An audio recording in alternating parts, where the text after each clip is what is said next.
Keyinki söz Чойбеков Руслан Нургалиевичте. Саламатсыздар, рахмат Дастан Арсызбекович. Урматтуу Өткүрбек Асылбекович, мен сизге берейин деген суроом.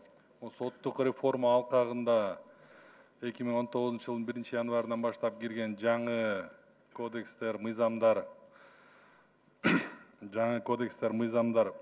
укук коргоо органдарынын тергөөчүлөрүнүн нагрузкалары кандай болуп атат?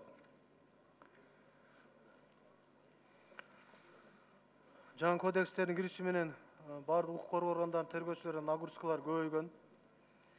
Мисалы үчүн 2019 жылы Ички иштер министрлигинин тергөө органында жалпысынан 887.688 кылмыш иши болсо, ошондо бир тергөөчүгө бир жылда жалпысынан 151,2 иштер келди. Ал эми бир айда 13,7 иштер келди. Мисалы үчүн Бишкек шаарында бир айда bir jumada 1500 erip katıldı, 1500-600 tegerегинде. Keçe ЧПнын ортолугунда 600, 550, 500ге түштү кылмыштардын саны. Мисалы үчүн Бишкектеги тергөөчүлөр, милициянын тергөөчүлөрдүн саны.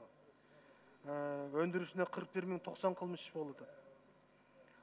Bir жылдагы көлөм нагрузкасы 246,% болду. Bir айда ошондо 22 кылмыш тергелип атат. Нагрузка болуп атат. Ар бир тергөөчү. Бул аябай чоң деген чоң нагрузка болуп эсептелет. Ошон үчүн биз бул маселени көтөрүп, тергөөчүлөрдүн санын көбөйткүлө деген маселе боюнча канча сунуштарды берип, алар тарабынан дагы башка кызматтардан алынып, тергөөчүлөрдүн санын көбөйтүп атат. Ошого карабастан бүгүнкү күндө нагрузка аябай чоң. Өткүрбек Асылбекович, мен бул суроону берген себебим Жогорку соттун төрайымы менен ушундай нагрузкалар боюнча вопрос болгондо биз чечип алдык эле, Гүлбара Өтөрүнө. Ошондой кылып сиздер дагы аябай нагрузка чоң болуп аткан жактарга башка жактардан откомандировать этип ушу нагрузкаларды кичине чечиш керек го дейм да. Эмнеге кийинки суроо мындай да, бул жерде өзүңүздүн отчетуңузду карап отуруп, кылмыштардын жана жоруктардын бетин ачуунун абалы деп өндүрүштө болгон 69.252 сотко чейинки өндүрүш иштеринин 29.709 иштин бети ачылганын көрсөтүп жатасыз да, бул 35% экен да.